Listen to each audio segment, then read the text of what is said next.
Dicen que si uno entra a una casa sin conocer a la persona, igual termina conociéndola, porque el hogar habla, revela, murmura verdades que a veces uno mismo no quiere escuchar. Y no hablo de lujos ni de decoraciones, hablo de ese pequeño rincón desordenado que nadie ve, de ese cajón que uno cierra rápido para que no se caiga nada, de esa pila de ropa que se quedó esperando un mejor momento o una mejor versión de usted. Cuando yo era niño, crecí entre dos mundos, la disciplina japonesa y el caos latino. En Japón aprendí que limpiar no es un oficio, es un acto espiritual. No es una obligación, es un entrenamiento del alma. En casa mi padre nos decía, el desorden no está afuera, está adentro y se escapa por las esquinas. Yo no entendía esas palabras, pero sí sentía la vergüenza cuando me pedía arreglar mi habitación. Arreglaba la cama por fuera, pero la rabia por dentro seguía ahí. Y en Latinoamérica me di cuenta de que nosotros a veces hacemos lo mismo, ordenamos para la visita, no para nosotros. Guardamos cosas que no necesitamos, acumulamos objetos que ya cumplieron su misión y sin darnos cuenta, el hogar se convierte en una bodega emocional. Por eso hoy quiero hablarle no solo de la casa, sino del alma, de esa conexión tan extraña pero tan real entre el espacio donde vivimos y el espacio donde pensamos. En Japón, por ejemplo, existen rituales diarios de limpieza que duran apenas unos minutos, pero transforman todo el ambiente. 12 minutos. 12. Y alguien dirá, pero Kenji, 12 minutos no alcanzan para nada. Ah, pero es que no se trata de dejar la casa perfecta. Se trata de algo más profundo. Poner intención, crear dirección, recordarle al cerebro que la vida sigue en orden aunque las emociones no siempre lo estén.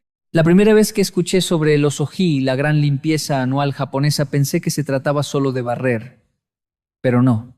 Es una forma de despedirse de lo que ya no sirve, agradecer lo que sí sirve y abrir espacio para lo que viene. ¿Qué pasaría si aplicáramos eso todos los días, pero en pequeño?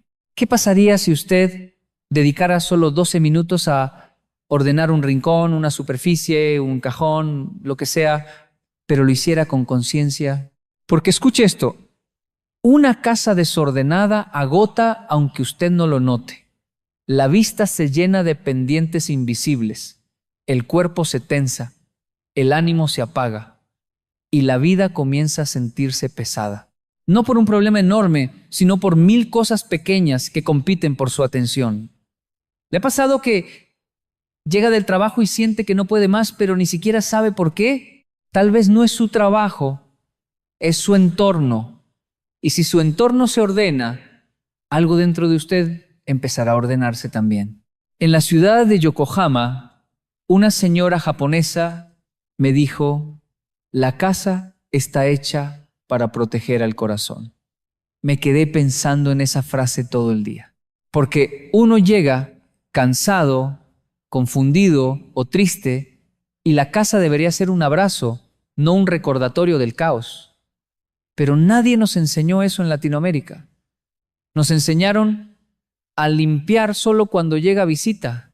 En Japón, uno limpia para que el alma respire. Por eso hoy quiero enseñarle estos hábitos japoneses que pueden cambiar su casa en solo 12 minutos, pero sobre todo cambiar su estado interior.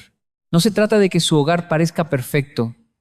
Se trata de que usted sienta que ese espacio le pertenece, le acompaña, le sostiene. Un hogar ordenado no garantiza una vida perfecta, pero sí regala claridad. Y cuando hay claridad, hay dirección. Y cuando hay dirección, hay paz. Así comenzamos este recorrido, preparándose no para ordenar cosas, sino para ordenar energía, emociones y decisiones. Cuando hablo del desorden no estoy hablando de platos, ropa o papeles, estoy hablando de usted, de lo que carga, de lo que arrastra, de lo que evita, porque el desorden físico es apenas la sombra de un desorden emocional más profundo. En Japón existe una expresión que siempre me impactó: lo que no se enfrenta se acumula. Y eso no solo pasa con las emociones, pasa con la casa también. Pasa con las esquinas llenas, con el closet que ya no abre, con esa mesa donde uno deja todo lo que no quiere pensar. Casa y alma se parecen más de lo que imaginamos. Mire, le voy a contar algo que viví en la ciudad de Nagoya. Un día visitamos una familia japonesa que había pasado por un duelo. Al entrar, noté que la casa estaba impecable, salvo una mesa pequeña en una esquina. El papá me dijo, ese es el único lugar que no hemos tocado porque es donde aún no estamos listos para avanzar. Y entendí algo profundo. El desorden no siempre es flojera. A veces es emoción estancada, a veces es miedo, a veces es dolor. Y también entendí por qué en nuestras casas latinoamericanas el caos se esconde detrás de puertas cerradas. Porque nadie nos enseñó a ordenar cuando todavía duele. Solo nos enseñaron a limpiar cuando ya estamos bien. En Japón es al revés. Uno limpia para estar bien. Le diré algo que aprendí con el tiempo. Cuando usted ordena un espacio pequeño, su mente siente que recupera el control. No el control de la vida completa, no. Ese no existe, pero sí el control de un pedazo de realidad. Y eso es suficiente para que el resto del día sea diferente. Por eso este método de 12 minutos no pretende que su casa quede perfecta. Pretende algo más grande, que su alma respire, que su corazón se sienta capaz, que su mente entienda que usted no está vencido, que todavía puede avanzar, aunque sea 1 centímetro. Y aquí quiero decirle algo con mucho respeto. Si mientras escucha esto piensa en alguien que necesita ordenar su vida, su casa o sus emociones, compártaselo. No para que este canal crezca, sino porque una palabra a tiempo puede ahorrarle años de dolor a alguien. Y si este mensaje ya le habló al corazón, puede suscribirse. Aquí caminamos con calma, sin prisa, aprendiendo de repente a ser mejores seres humanos. Ahora sí, hablemos de los 12 hábitos japoneses para transformar su hogar en solo 12 minutos. Pero antes de darle la lista, quiero que entienda el espíritu detrás del método. Los japoneses no limpian para impresionar, limpian para agradecer, limpian para respetar el espacio, limpian para ordenar el pensamiento, limpian para recordar que la vida es sencilla cuando uno deja de acumular lo que no necesita. Uno de mis maestros decía, antes de ordenar tu casa, ordena tu intención, porque si limpia con rabia, se cansa. Si limpia por obligación, reniega. Si limpia comparándose con otros, se frustra. Pero si limpia como un acto de cuidado hacia usted mismo, entonces la limpieza se convierte en crecimiento. Y aquí viene la pregunta que quiero que se haga antes de seguir. ¿Qué parte de su vida está pidiendo ser ordenada y usted la ha estado postergando? No piense en un cuarto entero. Piense en una repisa, un cajón, una mesa. Empiece por lo pequeño. Allí donde empieza la disciplina, también empieza la transformación. Ahora sí, entremos en el corazón del método. Pero quiero aclararle algo antes de comenzar. 12 minutos no transforman una casa, transforman una mentalidad. El verdadero cambio no está en la superficie que usted limpia, sino en la decisión que toma mientras lo hace. En Japón, la disciplina no nace del esfuerzo exagerado, sino de la repetición pequeña. Por eso el método funciona, porque no exige fuerza, exige constancia. Y usted, aunque no lo crea, ya tiene constancia en muchas cosas, solo que a veces la usa para preocuparse, para postergar, para cargar culpas que no le corresponden. Hoy quiero que la use para algo distinto, para recuperarse. Déjeme explicarle cómo se vive este hábito en una casa japonesa, en una visita a una familia en Kioto. Después de cenar, todos se levantaron sin hablar. No había orden explícito, no había regaño, no había prisa. Cada uno tomó un espacio de la casa. La niña pequeña guardó sus útiles escolares. El papá limpió la mesa. La mamá arregló las toallas del baño. El adolescente organizó sus zapatos. Yo pensé que estaban limpiando por 1 hora. Cuando miré el reloj, habían pasado exactamente 12 minutos y la casa quedó en paz. No perfecta, no impecable, en paz. Una armonía que uno puede sentir en el aire. Se lo digo sinceramente, nosotros los latinos pensamos que ordenar requiere toda una tarde libre. Y como nunca tenemos toda la tarde libre, la casa se convierte en una montaña que vamos subiendo y bajando mentalmente sin mover un solo dedo. Los japoneses hacen lo contrario. Dividen la montaña en piedritas y limpian una piedrita por día. Ahora, quiero darle los fundamentos esenciales del método antes de detallar los hábitos. 1. Solo un espacio, no toda la casa, no toda la cocina, no todo el cuarto, un espacio, una superficie, un cajón. El alma se organiza cuando la tarea es clara. 2. Solo 12 minutos. Ponga una alarma. Cuando suene, pare. Eso entrena a la mente a no saturarse. 3. Solo lo que esté a la vista. Nada de entrar a un baúl de recuerdos en medio del cansancio. Lo primero que se ve es lo primero que se ordena. 4. Solo con intención. No limpie para que se vea bonito. Limpie para que usted pueda respirar. Entonces, imagine esto.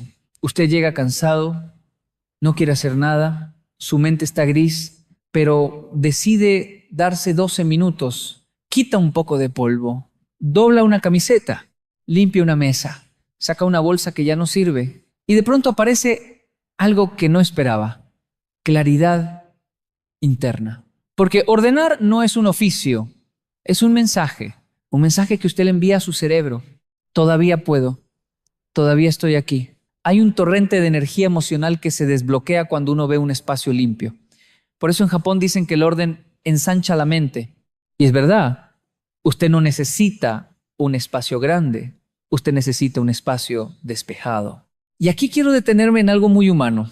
A veces la casa está desordenada porque la vida también lo está. Una ruptura, un duelo, un desempleo, un desánimo. Y uno cree que necesita estar bien para ordenar, cuando en realidad ordenar lo ayuda a estar bien. El orden es terapéutico, no porque cambia la casa, sino porque cambia la persona que la habita. Así que, antes de enseñarle los 12 hábitos, quiero hacerle esta pregunta. Si pudiera ordenar hoy un solo rincón de su vida, ¿cuál sería? La casa solo refleja lo que usted decide sanar. Quiero que recuerde algo antes de continuar. No buscamos perfección, buscamos movimiento. Cuando la vida se estanca, uno no necesita grandes cambios. Necesita pequeños actos que le recuerden que todavía puede mejorar su realidad. Los japoneses lo entendieron hace siglos. Ordenar es un camino hacia la paz. Hoy quiero mostrarle estos 12 hábitos como si fueran pequeños rituales de sanación. No son técnicas, son mensajes. Mensajes que usted le envía a su mente, a su historia y a su corazón. Primer hábito, comience por la entrada. Ese es el lugar por donde entra la vida y por donde sale. En Japón creen que la entrada acumula energía pesada cuando está sucia o atiborrada. Si limpia ese espacio, aunque sea durante 2 minutos, está diciendo, estoy listo para recibir lo nuevo. Segundo hábito, haga la cama apenas se levante, no como tarea, sino como cierre del sueño. La cama hecha es un mensaje de orden interno. Hoy no empezaré improvisando. Tercer hábito, limpie una superficie plana. La mesa, el escritorio, el lavamanos, las superficies limpias despejan la mente.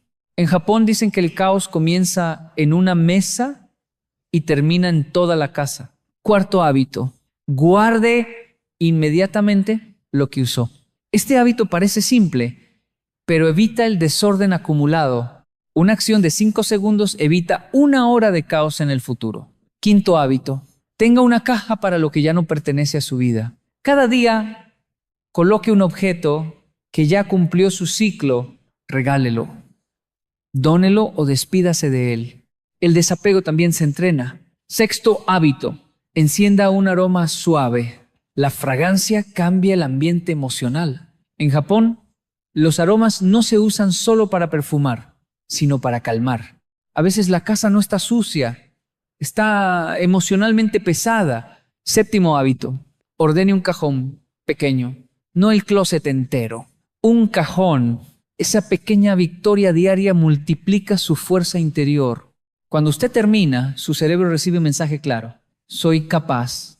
Octavo hábito, recoja del suelo cualquier cosa fuera del lugar. El suelo representa estabilidad. Lo que queda tirado interrumpe el flujo del hogar.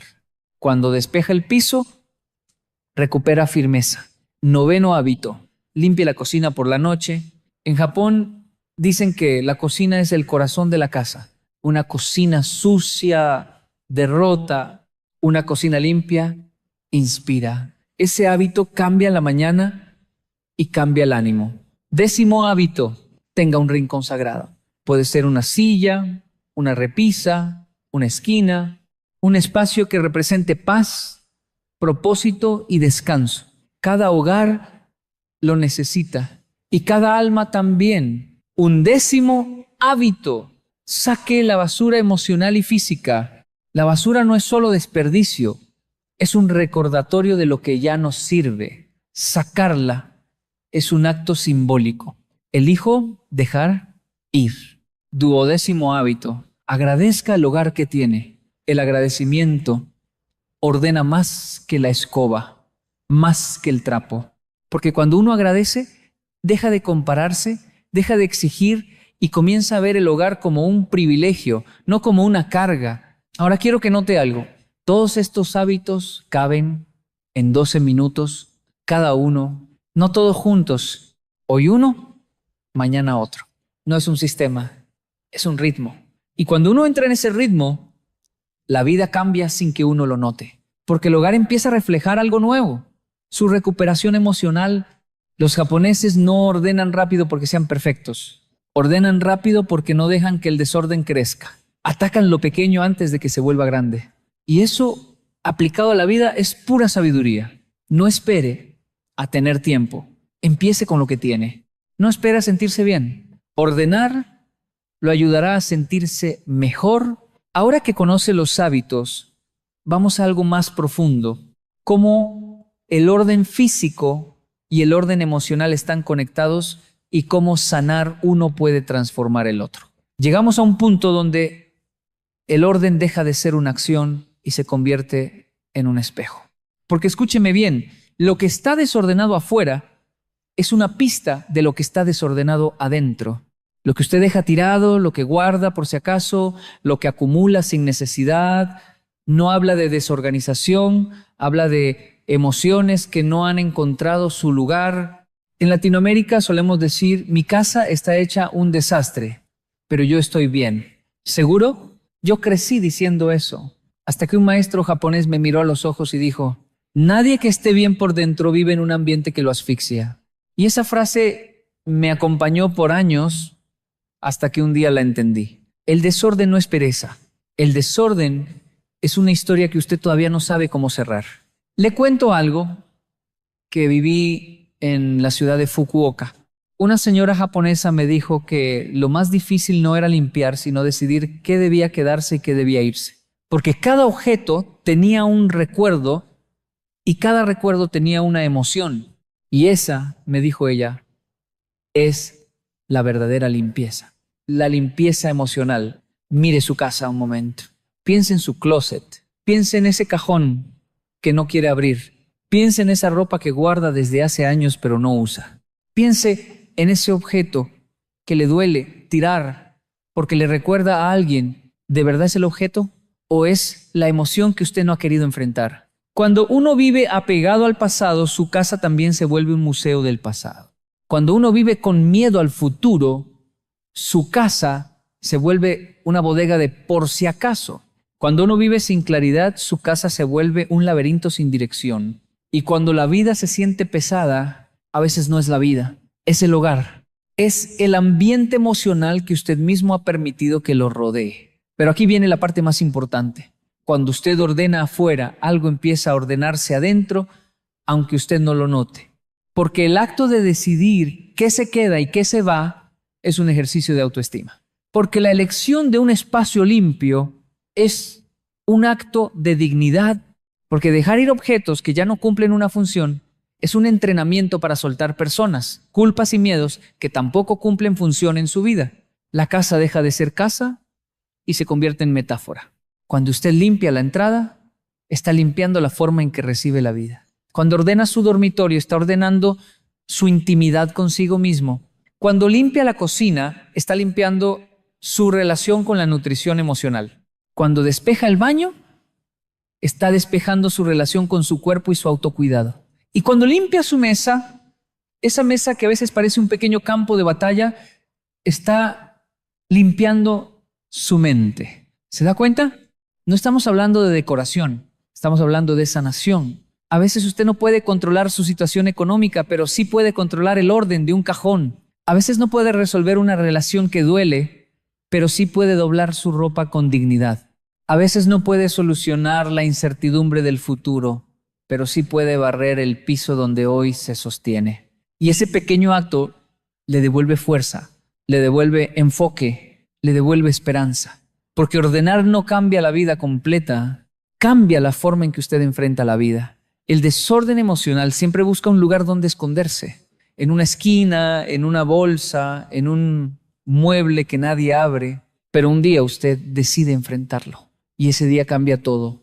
Por eso los japoneses insisten tanto en los espacios despejados, porque la mente humana necesita vacío para respirar, necesita claridad para decidir, necesita silencio para escuchar lo que de verdad importa. Y quizá usted llegó a este video no para ordenar su casa, sino para ordenar la conversación pendiente que tiene consigo mismo. ¿Qué representa ese desorden que usted mira todos los días? ¿Qué le está diciendo? ¿Qué le pide que suelte? ¿De qué quiere liberarse? ¿A qué nueva etapa quiere darle espacio? Respire. Lo que viene ahora es aún más profundo. ¿Cómo mantener ese orden para que su vida no vuelva a caer en el mismo ciclo de caos emocional? Hemos hablado de limpiar, de ordenar, de mover objetos, pero ahora llega el punto más importante. ¿Cómo sostener ese orden sin agotarse, sin frustrarse, sin renunciar a mitad de camino? Porque ordenar un día es fácil. Lo difícil es convertirlo en estilo de vida. Y aquí quiero decirle algo con claridad y con cariño. Usted no mantiene orden en su casa.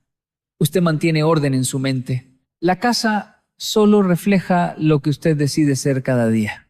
Cuando viví en Osaka, un maestro japonés me explicó algo que me cambió la forma de ver el orden para siempre. Él dijo, el desorden regresa cuando tú regresas a ser la misma persona. Y eso es profundo. No regresa porque la casa esté mal. Regresa porque usted vuelve al mismo estado emocional, a los mismos hábitos, a la misma desconexión consigo mismo. Por eso sostener un hogar en armonía no empieza afuera. Empieza en los rituales pequeños que usted practica en silencio. Levantarse con intención, agradecer, respirar, no dejar para mañana lo que puede ordenar hoy. Y escuche esto con atención. Lo que usted no ordena, lo gobierna. Lo que usted ordena, lo libera. Ese pequeño hábito de 12 minutos no es una técnica decorativa japonesa.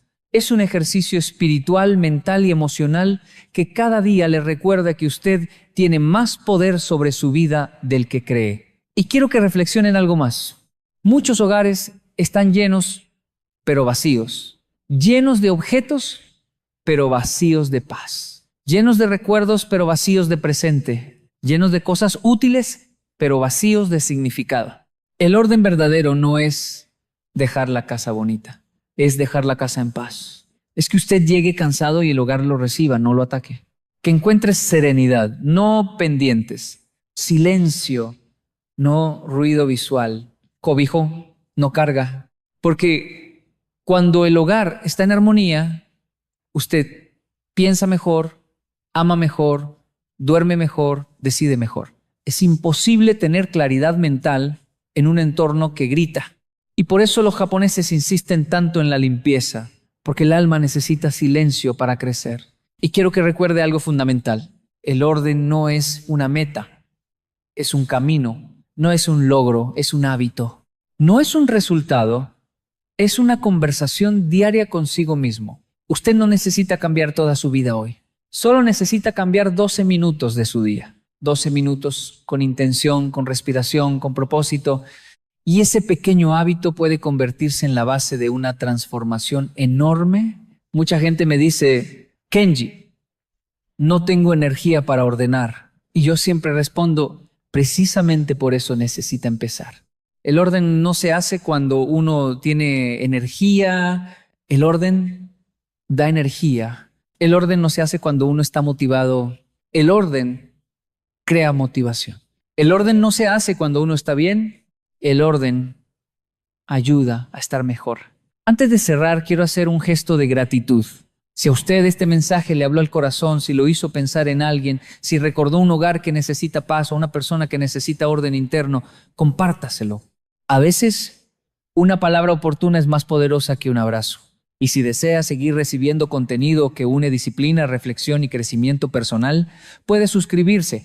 Aquí aprendemos juntos, sin prisa y con propósito, como quien ordena lentamente la vida mientras ordena la casa. Para terminar, solo quiero dejarle una frase que aprendí entre dos culturas. La casa perfecta no existe, pero la casa en paz transforma al ser humano.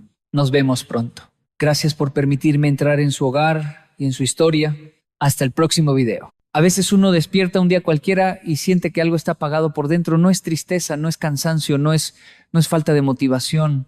Es algo más profundo, más silencioso, algo que cuesta admitir incluso cuando uno está solo. Es la sensación de no sentirse suficiente, de no alcanzar, de fallarse a uno mismo una y otra vez. Y eso, aunque parezca pequeño, empieza a comerse el alma de a poquitos. Yo lo he visto en jóvenes, en adultos, en padres, en líderes, gente brillante que camina con la cabeza abajo porque en algún punto de su vida alguien les dijo que no valían, o se lo dijeron ellos mismos, que suele ser peor, y entran a una especie de batalla interna que no muestra heridas por fuera, pero desgasta por dentro. Es muy difícil construir disciplina, propósito, familia o liderazgo cuando la autoestima está herida. Es como querer levantar una casa sobre un terreno que nunca se ha nivelado. Se cae. Siempre se cae. A veces me pregunto, ¿en qué momento empezamos a hablar tan mal de nosotros mismos? Quizás fue en la infancia, cuando escuchamos frases que parecían inocentes. Quizás fue en la escuela, cuando nos compararon con otros, o en una relación donde dimos todo y nos quedamos vacíos.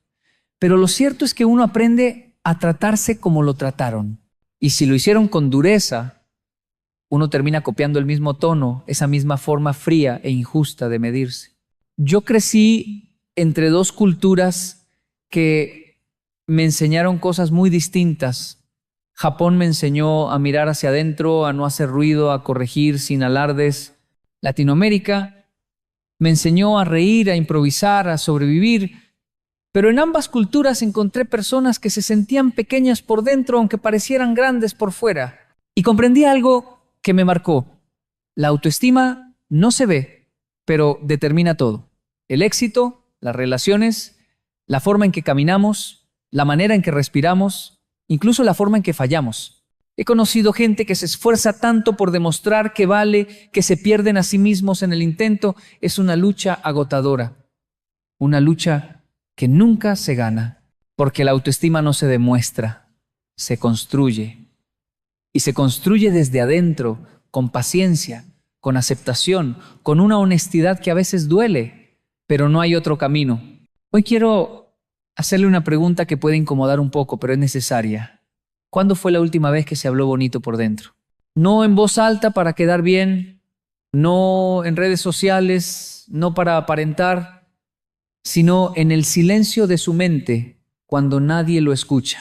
Cuando se dijo que era valioso, que era suficiente, que merecía amor, descanso, respeto. La mayoría de personas no recuerda cuándo lo hizo. Algunas nunca lo han hecho. Y ahí comienza el problema. La autoestima es como un músculo. Si no se entrena, se atrofia. Si se descuida, pierde fuerza. Y si se ignora, termina guiando la vida desde las sombras, saboteando relaciones, decisiones y sueños. Por eso, antes de hablar de disciplina, de éxito o de metas grandes, necesitamos hablar de valor personal, de ese valor que no depende de lo que uno logra, sino de lo que uno es. Yo he tenido que reconstruir mi propia autoestima varias veces. No crea que uno, por dar conferencias o trabajar con miles de personas, deja de tener dudas, miedos o inseguridades. Uno también se rompe, a veces en silencio, a veces donde nadie lo ve.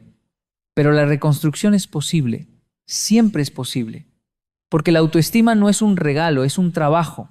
Y ese trabajo comienza hoy, si usted está dispuesto a mirarse con honestidad. Si decide quedarse hasta el final de este mensaje, quiero hacerle una promesa. No una promesa de cambiar su vida en un día, ni de borrar las heridas del pasado como si nada hubiera pasado. No, quiero prometerle algo más real: claridad. La claridad que llega cuando uno entiende por qué se siente como se siente, cuando descubre que no está roto, solo está cansado de sostener máscaras. Y esa claridad, cuando llega, ilumina hasta las partes más oscuras del alma. Hoy quiero hablarle de ese lugar profundo donde usted guarda su valor, aunque esté cubierto de polvo, aunque esté escondido, porque sigue ahí, no se ha ido, no se pierde. Solo espera que usted lo mire otra vez. Hay una etapa en la vida en la que uno comienza a desconfiar de sí mismo. Es sutil. Uno no se da cuenta de inmediato.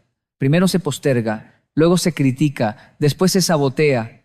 Y cuando finalmente reconoce lo que está pasando, ya ha pasado demasiado tiempo sintiendo que no puede, esa sensación se instala en el pecho como una sombra, como si el mundo avanzara y uno no. Y eso, más que tristeza, provoca vergüenza. Vergüenza de no ser lo que uno imaginó, vergüenza de no cumplir lo que prometió, vergüenza de no saber cómo empezar de nuevo. Yo he visto cómo esa vergüenza consume a personas bondadosas, inteligentes, capaces, personas que trabajan duro, que aman profundamente, que dan más de lo que reciben, y aún así sienten que no valen, porque la autoestima herida tiene esa capacidad cruel. Distorsiona la percepción, nos hace creer que lo bueno es pequeño y lo malo es gigantesco. Y si uno no la enfrenta, termina definiendo cada decisión. A veces me dicen, Kenji, yo no sé por qué me cuesta tanto creer en mí. Y yo les respondo con sinceridad, porque nadie te enseñó a hacerlo. Nos enseñaron a ser educados, a ser trabajadores, a ser fuertes, pero casi nunca nos enseñaron a ser compasivos con nosotros mismos. Y sin compasión no se puede construir autoestima. La autoestima se forma cuando uno aprende a hablarse con verdad, no con dureza. Cuando uno reconoce sus errores sin destruirse por ellos. Cuando uno dice me equivoqué sin decir soy un desastre. Y ese equilibrio no se aprende de un día para otro. Se entrena, se repite, se sostiene, así como un músculo. La cultura latina tiene un humor hermoso, pero también tiene frases que hieren sin querer. Frases que se dicen en broma, pero se quedan guardadas en el alma de un niño o de un adulto cansado. En Japón, en cambio, la crítica es silenciosa. No se dice, pero se siente. Y eso también duele. Yo crecí entre esas dos maneras de herir. Una gritaba, la otra callaba. Ambas me enseñaron algo. La autoestima no depende de quién te criticó, sino de si aprendiste a repetir esas críticas dentro de tu cabeza. Le cuento algo que aprendí cuando era joven. Me di cuenta de que uno no puede evitar que el mundo opine, pero sí puede decidir qué voz repite por dentro. El problema es que escogemos la peor, escogemos la voz que menos nos ayuda, escogemos la voz que hiere. Por eso, si este mensaje le resuena, si siente que alguien más podría necesitar escuchar palabras como estas, recuérdelo. Si usted quiere hacerle un favor a alguien, pásale esta información, compártale esto. A veces, una frase compartida a tiempo cambia una vida entera sin que usted se dé cuenta. Ahora, quiero volver a usted. A veces la autoestima no está rota, solo está escondida. Es como una flor que dejó de recibir luz. No es que murió, es que se cerró. Y cuando una persona vive así, cerrada, empieza a funcionar en modo supervivencia. Ya no sueña, ya no intenta, ya no se mueve, solo aguanta. Y aguantar no es vivir. He acompañado a personas que vivieron años sintiendo que no merecían nada bueno. Y cuando finalmente les pregunté quién les había dicho eso, casi siempre respondían lo mismo. Nadie. Nadie se los dijo. Se lo dijeron ellos mismos. O interpretaron el silencio de otros como una sentencia. Usted no sabe cuántas vidas se han detenido por una interpretación equivocada. Una mirada fría, una frase maldicha, una comparación injusta. Y desde ahí la persona toma la decisión de volverse pequeña. Pero cuando uno empieza a reconstruir la autoestima, algo cambia. No afuera, sino adentro. La espalda se endereza, la mirada se levanta, la voz se afirma, y aunque no haya alcanzado nada extraordinario, uno se siente digno. Y la dignidad es más poderosa que el éxito. Yo quiero preguntarle algo importante. ¿Qué tanto ha permitido que el pasado siga opinando sobre su valor? Porque uno puede cambiar de país, de trabajo, de relación, de amigos, pero si no cambia la conversación interna, la herida sigue llegando primero a todas partes. Sanar la autoestima es cambiar esa conversación, es dejar de ser enemigo de uno mismo, es tratarse como trataría a alguien que ama, es permitir que el corazón respire otra vez. Y si usted se queda conmigo hasta el final de este mensaje, quiero que algo profundo comience a moverse. No para sanar de un instante a otro, sino para reconocer que merece sanar. Y eso ya es un gran comienzo. Hay un momento en la vida en el que uno se cansa de pretender, no porque no quiera agradar, sino porque no puede sostener una versión falsa de sí mismo por mucho tiempo. Y es ahí, justamente ahí, donde empieza la verdadera reconstrucción de la autoestima, no cuando el mundo nos valida, sino cuando dejamos de mendigar esa validación, cuando uno dice, ya no puedo seguir escondiendo mis heridas, ya no puedo seguir aparentando fuerza cuando por dentro tengo miedo. Es en ese instante, cuando se cae la máscara, que la vida puede empezar a sanar lo que lleva años pidiendo atención. A veces creemos que para tener autoestima debemos sentirnos poderosos, completos, seguros, pero no es así. La autoestima no nace cuando todo está en orden, nace cuando somos capaces de mirarnos con sinceridad, nace cuando nos preguntamos, ¿por qué me trato así? ¿Por qué me exijo tanto? ¿Por qué me perdono tan poco? Y a esas preguntas casi nunca les damos espacio, porque duelen, y sin embargo son las únicas que pueden liberarnos. Yo aprendí esto de una manera curiosa. Un día, siendo joven, estaba frustrado porque sentía que nunca llegaba a los niveles de excelencia que se esperaban de mí en Japón. Allá la disciplina es admirable, pero también es exigente. Y en Latinoamérica, en cambio, me comparaban con el ideal del hijo perfecto que debía lograrlo todo. Crecí entre dos mundos que parecían pedirme más de lo que yo podía dar. Y comencé a pensar que cualquier error era una prueba de que yo no servía. Era una idea silenciosa, pero constante. Ese pensamiento se convirtió en un filtro por el que pasaba todo lo que hacía. Un día, un maestro japonés me dijo algo que nunca olvidé. Me miró después de un ensayo donde yo estaba evidentemente frustrado y me dijo, el problema no es que te equivoques, el problema es que crees que equivocarte significa que tú eres el error.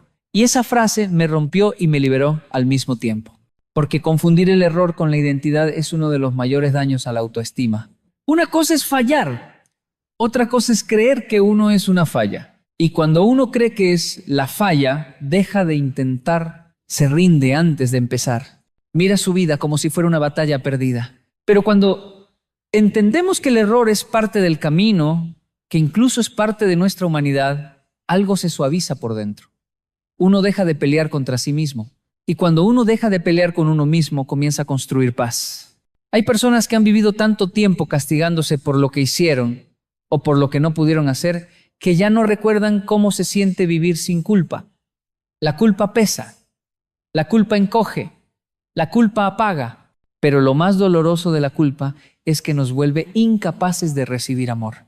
Porque uno piensa, si supieran quién soy realmente, no me querrían. Y esa frase, aunque nunca se diga en voz alta, se convierte en una muralla. Yo quiero que usted mire esa muralla un momento. No para juzgarla, sino para entenderla. Cada ladrillo puesto ahí fue una defensa, no un castigo. Usted la construyó para protegerse, no para encarcelarse. Pero llegó el momento de bajarla, porque crecer no es vivir protegido, es vivir libre. La autoestima empieza a sanar cuando reconocemos que merecemos algo mejor que esa voz interna que nos castiga por todo. Que merecemos un trato más amable, más justo, más humano. Y cuando uno empieza a tratarse así, los demás también aprenden a tratarnos diferente. Yo sé que hay heridas profundas. Sé que algunas palabras se dijeron hace años y aún duelen como si hubieran sido ayer. Sé que hay silencios que fueron más violentos que cualquier grito. Sé que hay abandonos que marcaron la vida, pero también sé que nada de eso define su valor. Solo define lo que vivió, no quién es. Su valor es anterior a su historia. Y si usted se permite creer eso, aunque sea un poco, aunque sea por un instante, el corazón empieza a abrirse. Esa apertura es el comienzo de algo grande. No un cambio inmediato, sino un regreso a usted mismo. Lo que quiero que entienda hoy es que La autoestima no se recupera cambiando lo que otros piensan de usted, sino cambiando lo que usted piensa de usted mismo. Y eso empieza con una sola decisión: tratarse con dignidad. Hay un instante en el camino de la autoestima que suele llegar sin aviso. Un día cualquiera, después de años de silencios y dudas, la persona se mira al espejo y no se reconoce. No hablo del rostro, hablo de la mirada. Esa mirada que antes tenía luz y ahora está cansada. Esa mirada que antes confiaba y ahora sospecha. Esa mirada que antes soñaba y ahora solo observa. Ese momento puede ser doloroso, pero también puede ser el inicio de una revolución interna. Yo he pasado por esa experiencia. He tenido días en los que me pregunté qué quedaba de mí después de tantos roles, responsabilidades y expectativas. A veces uno se vuelve experto en cumplir y principiante en sentirse, y la autoestima sufre. Porque cuando uno deja de sentir, deja de escucharse, y cuando deja de escucharse, comienza a desaparecer de su propia vida. Muchos creen que la autoestima se nutre de aplausos, reconocimiento o éxitos visibles, pero la verdad es otra. La autoestima se construye con decisiones pequeñas, decisiones que casi nadie ve, decisiones que van formando una identidad más sólida, más coherente, más conectada con el alma. Recuerdo que una vez, en uno de mis viajes a un pequeño pueblo de Colombia, una señora me dijo algo que me marcó profundamente. Me miró y dijo: yo no sé en qué momento dejé de merecer cosas buenas. Era una mujer trabajadora, fuerte, valiente, que había cargado con una familia entera. Y aún así sentía que no merecía descanso, amor o reconocimiento.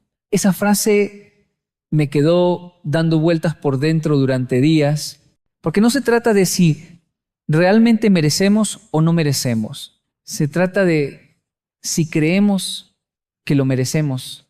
La autoestima no se rompe cuando otros nos fallan, se rompe cuando dejamos de creer que somos dignos. El problema es que la dignidad no siempre se enseña en casa.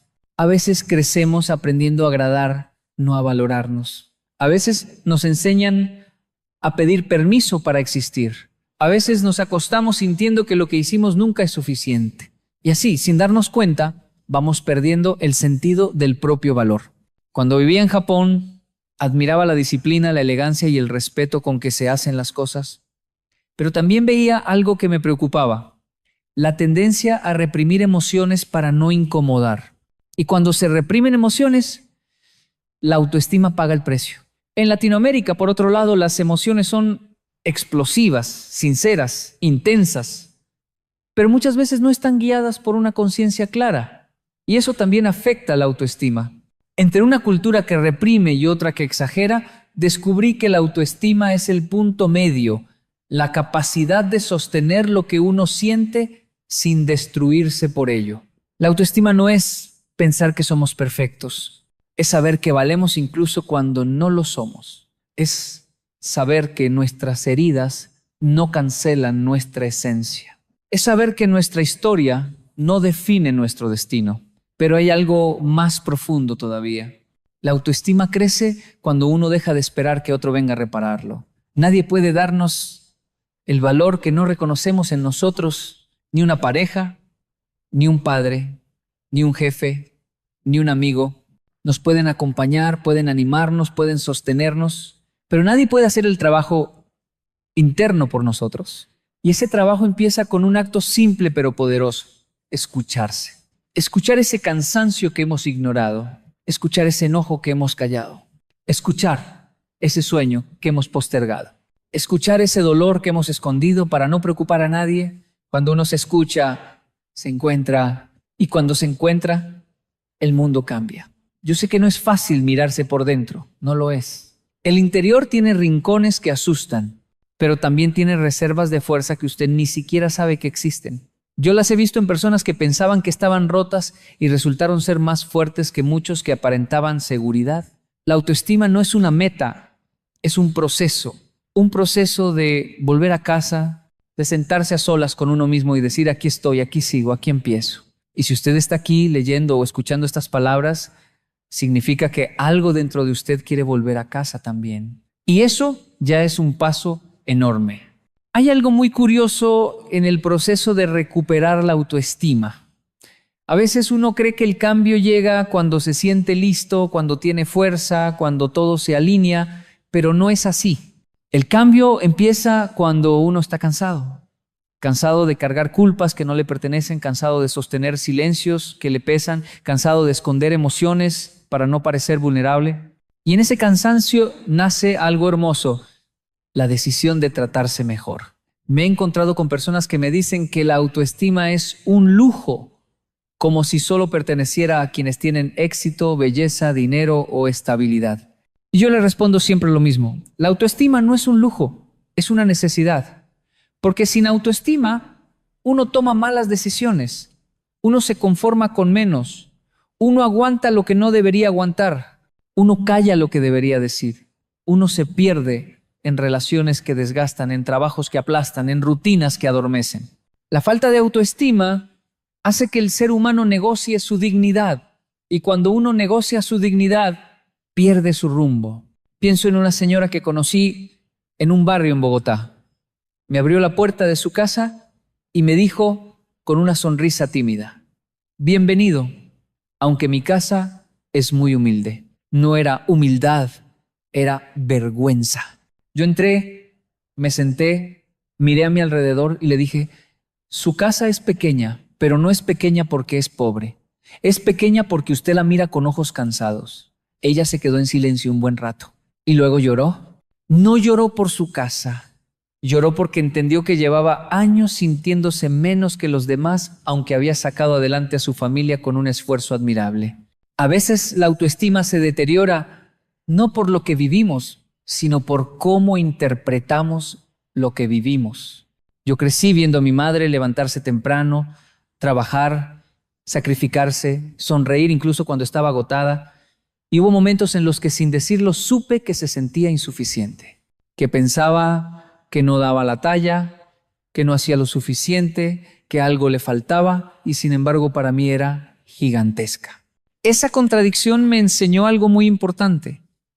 La autoestima no depende de la realidad, depende de la percepción. Podemos ser grandes y sentirnos pequeños. Podemos ser suficientes y sentirnos insuficientes. Podemos estar avanzando y creer que no hemos salido del mismo lugar. Por eso insisto tanto en que la autoestima se trabaja desde adentro. No importa cuántas personas le digan que vale. Si usted no se lo cree, no sirve. La valoración externa nunca llena el vacío interno.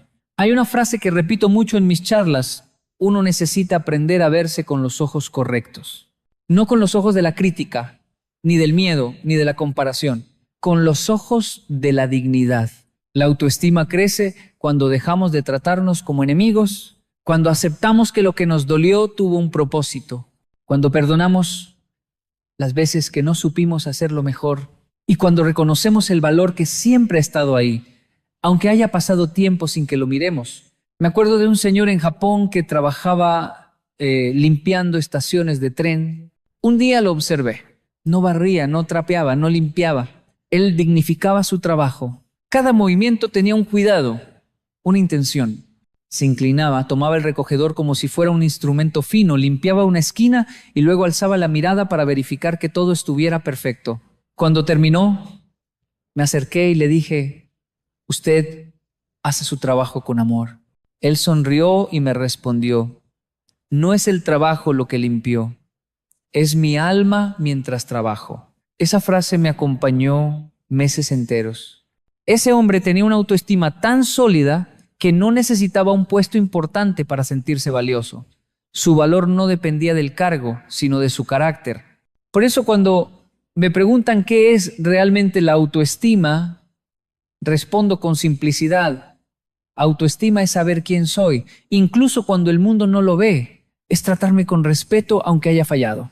Es tenerme paciencia mientras aprendo. Es darme permiso para empezar otra vez. Es recordarme que merezco lo que busco, pero también que debo construirlo. La autoestima no se hereda, se cultiva. Se cultiva en la forma en que nos hablamos, en la forma en que nos cuidamos, en la forma en que nos perdonamos. Y cuando uno empieza a cultivarla, poco a poco comienza a sentir que algo dentro de sí se está alineando Y esa alineación devuelve fuerza, claridad y esperanza. Si siente que su autoestima está herida, no piense que es tarde. No lo es. Nadie llega tarde a su propia vida. Solo llega cuando está preparado para verse de verdad. Hay un punto en el proceso de sanar la autoestima en el que uno comienza a abrir los ojos de una manera nueva. No porque la vida cambie, sino porque cambia la forma en que uno se mira dentro de ella. Es como si de pronto la persona se diera cuenta de que ha vivido demasiado tiempo desde la culpa, desde la comparación o desde el miedo. Y ese despertar, aunque suave, suele venir acompañado de una pregunta profunda. ¿Qué pasaría si por primera vez en mi vida me tratara con respeto? La autoestima florece cuando uno deja de tenerle miedo a su propia historia, cuando deja de ocultar lo que vivió, cuando deja de sentirse culpable por lo que no sabía, cuando deja de cargar con errores que ya cumplieron su función. La autoestima sana cuando uno se permite habitar su verdad con dignidad. He visto personas que se sienten indignas de amor porque un día alguien las trató como si no valieran nada. He visto personas brillantes que se sienten mediocres porque crecieron escuchando comparaciones.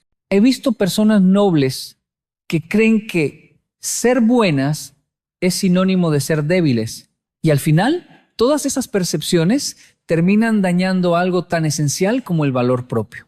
En Japón, un monje budista me dijo una vez que el sufrimiento humano más grande es olvidar quién se es. Y tiene razón.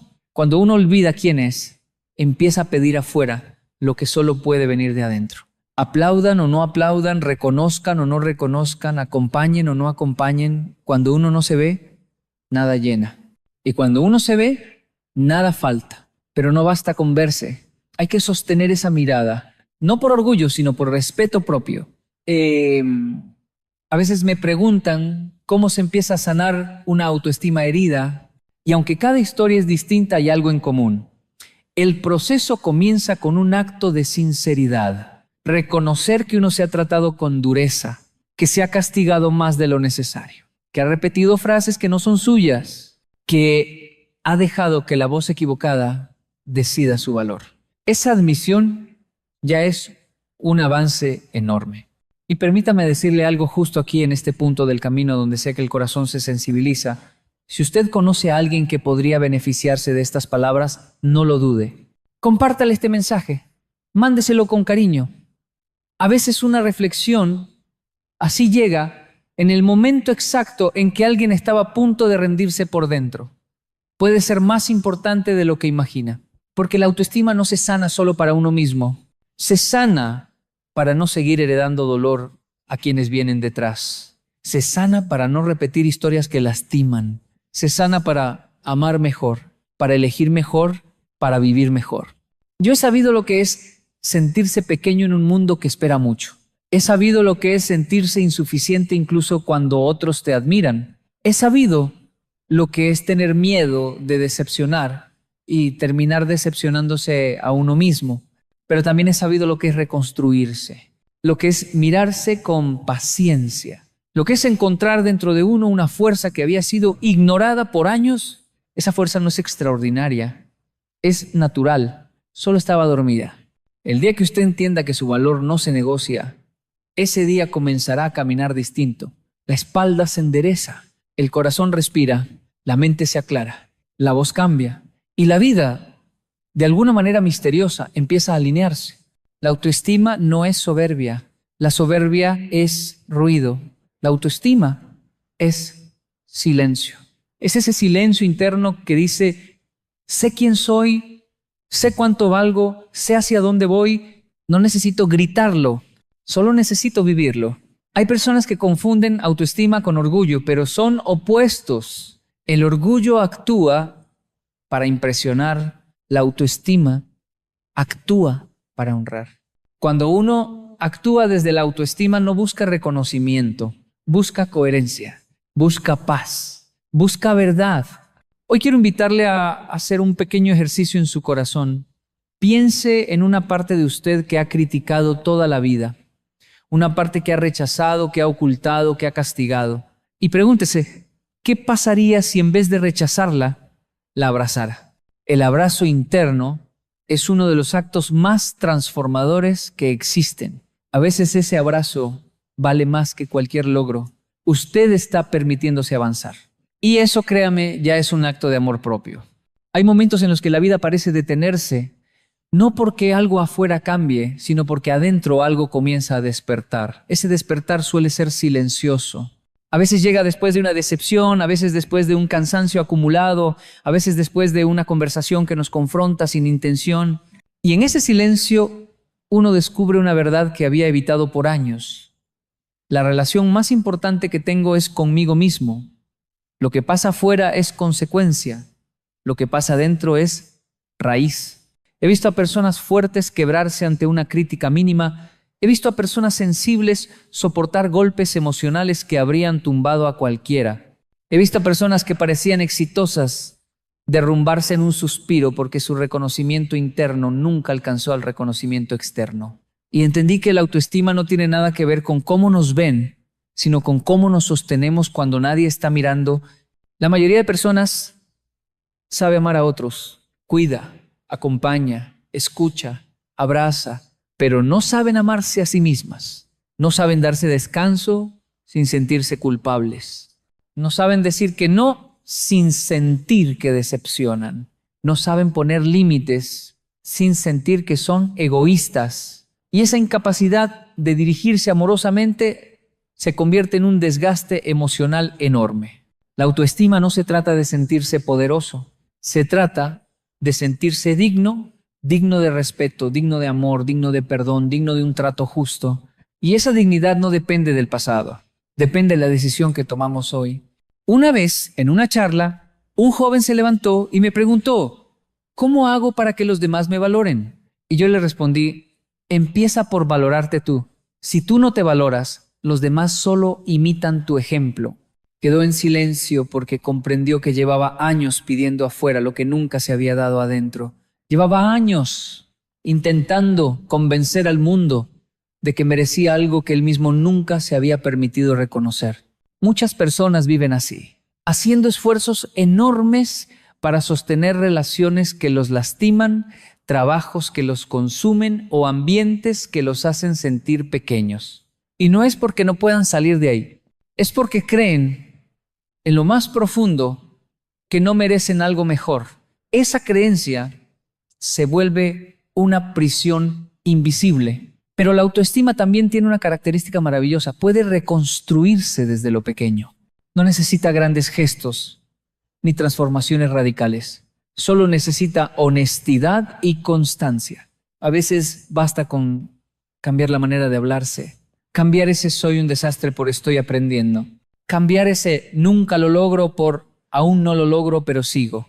Cambiar ese no merezco nada bueno por estoy aprendiendo a recibir. Son cambios mínimos, pero abren espacios internos donde antes solo había sombra. Lo he dicho muchas veces, lo que nos decimos por dentro pesa más que cualquier palabra externa. Porque lo que escuchamos afuera pasa, pero lo que repetimos adentro se queda.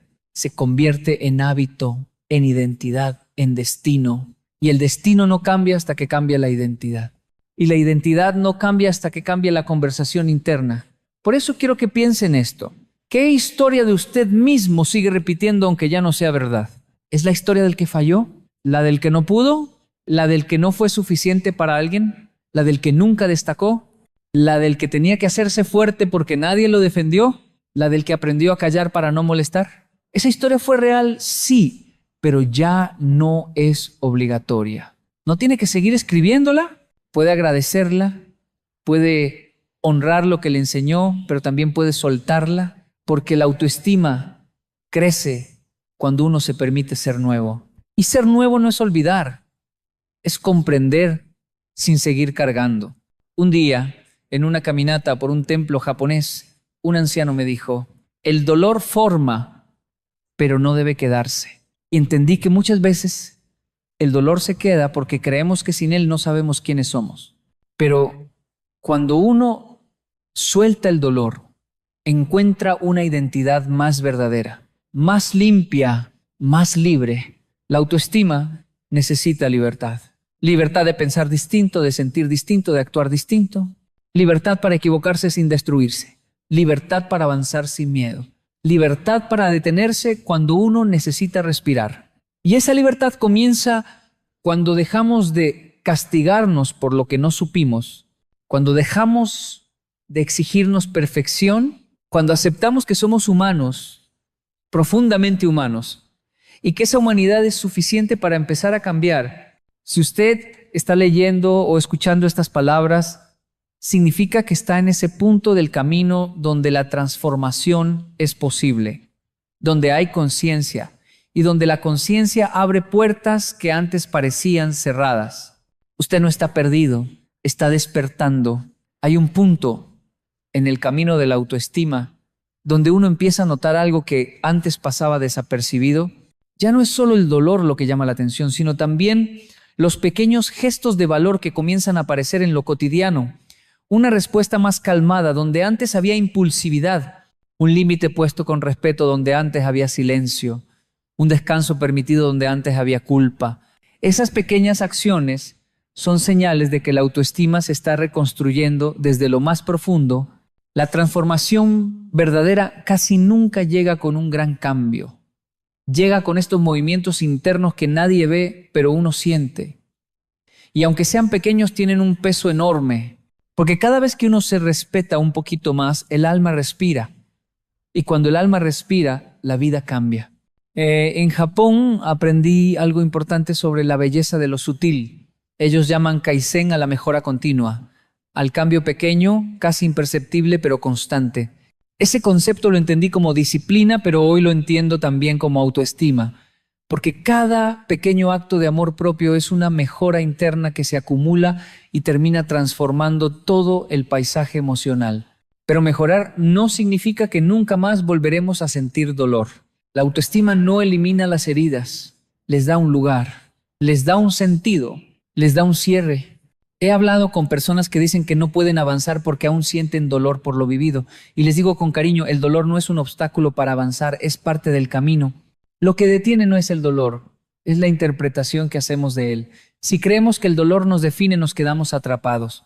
Pero si entendemos que el dolor nos formó, podemos seguir caminando. La autoestima no pide que dejemos de sentir, pide que dejemos de huir. A veces me preguntan, ¿cómo saber si uno se está sanando de verdad? Y yo respondo con algo muy simple. Uno sabe que está sanando cuando empieza a responder distinto a lo que antes lo detonaba. Cuando una crítica ya no destruye, cuando un rechazo ya no paraliza, cuando un error ya no hunde, cuando un silencio ajeno deja de sentirse como una sentencia.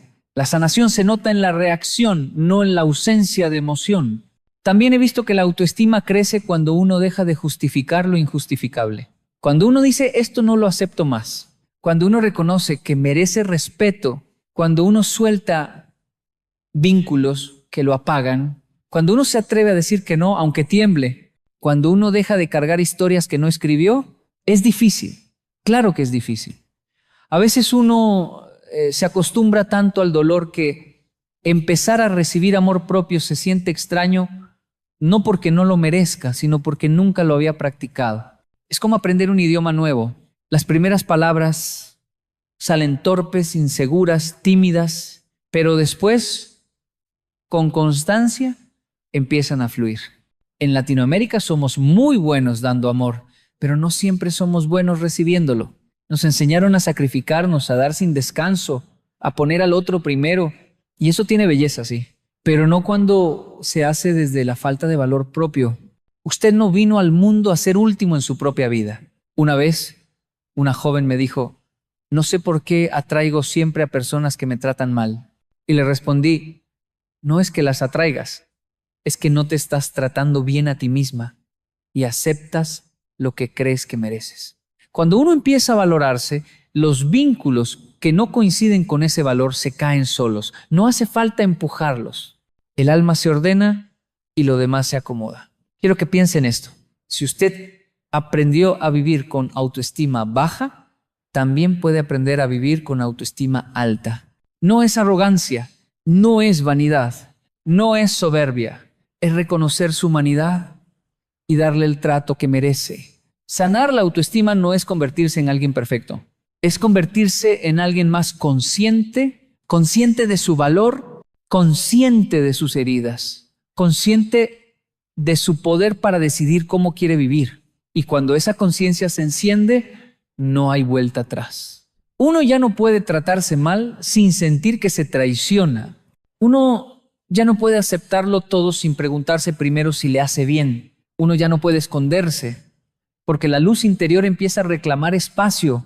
Hoy quiero que entienda que usted no está roto, está cambiando. Y a veces cambiar duele más que estar roto, pero es un dolor que construye. Hay un momento en la vida en que uno se queda en silencio. No es un silencio triste, tampoco es un silencio vacío. Es un silencio que llega cuando uno por fin se reconoce, cuando ya no hace falta demostrar nada, cuando ya no hace falta huir, cuando ya no hace falta llenar los vacíos con ruido externo. Ese silencio es el inicio de la verdadera autoestima, porque ahí se escucha algo que estuvo oculto mucho tiempo, el propio valor. Uno no se levanta un día con autoestima alta. Uno llega hasta aquí después de haber pasado por humillaciones, rechazos, errores, pérdidas, confusiones, después de haberse levantado más veces de las que quiso. Y es en ese recorrido donde comienza a aparecer la fuerza. No en los días perfectos, sino en los días donde uno creyó que ya no podía más y sin embargo siguió.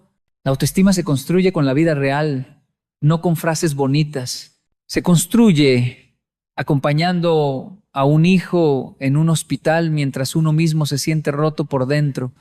Se construye llorando a solas, pero levantándose igual al día siguiente.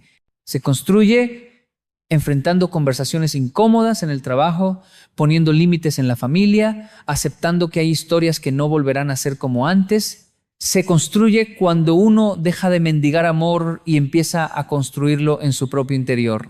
En Japón aprendí que las grietas también son un lugar sagrado. Ellos reparan una pieza rota con oro y la pieza no vuelve a ser la misma, es verdad, pero se convierte en algo más valioso. Esa técnica se llama kintsugi. Yo crecí creyendo que mis grietas eran vergonzosas, pero descubrí que eran mis mayores fuentes de aprendizaje. Mis errores me hicieron humilde.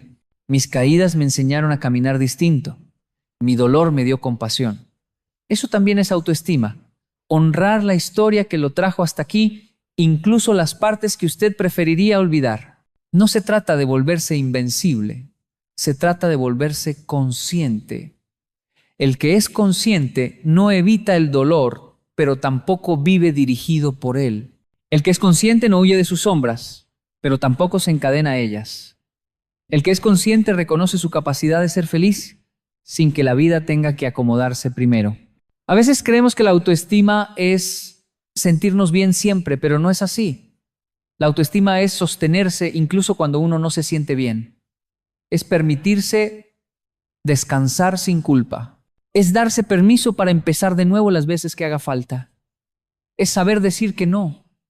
Es saber pedir ayuda. Es saber perdonarse. Es saber elegirse. La verdadera autoestima hace algo hermoso. Nos devuelve la libertad interior. La libertad de no depender del aplauso. La libertad de no quedarse en un lugar donde el alma se marchita. La libertad de cambiar de rumbo sin sentir que eso es un fracaso. La libertad de amar sin miedo, la libertad de caminar sin máscaras. Y cuando uno recupera esa libertad, el mundo ya no pesa igual. Si usted llegó hasta aquí, quiero que se tome un instante para mirarse con honestidad, no con dureza, no con culpa, con honestidad. Pregúntese, ¿dónde se abandonó? ¿Dónde se cayó demasiado? ¿Dónde se exigió más de lo humano? ¿Dónde se olvidó de sí mismo?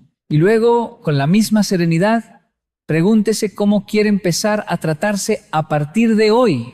La autoestima no se exige, se cultiva y cada día es una oportunidad para elegir un trato más humano hacia usted mismo. Cada día puede ser un regreso a su dignidad, a su calma, a su poder personal. Usted no está solo en este proceso.